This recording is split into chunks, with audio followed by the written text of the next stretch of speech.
नमस्कार दोस्तों, मेरे चैनल पे स्वागत है। इस शब्द को काफी लोग इंडिया में गलत बोलते हैं, जैसे एम्बिग्यूटी। तो चलिए समझते हैं ये प्रोनाउंसिएशन गलत क्यों है और इसकी सही प्रोनाउंसिएशन क्या है। इसकी सही प्रोनाउंसिएशन है एम्बिग्यूटी। एम्बिग्यूटी। इस शब्द में 5 शब्दांश हैं। पहले शब्दांश को यानी एम को बोलिए एम एम।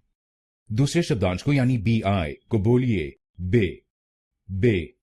तीसरे शब्दांश को यानी जी यू को बोलिए ग्यू ग्यू। चौथे शब्दांश को यानी आई को बोलिए ए ए। गलत प्रोनाउंसिएशन में हम इस शब्दांश को नहीं बोलते, तो आप इस शब्दांश को जरूर बोलिए ए ए। और आखिरी शब्दांश को यानी टी वाई को बोलिए टी टी। तो बनेगा ambiguity. Ambiguity. Ambiguity. Ambiguity. Ambiguity. Ambiguity. और यहां पर आपको तीसरे शब्दांश पर यानी जी यू पर जोर डालना है। एम्बिग्यूटी। एम्बिग्यूटी।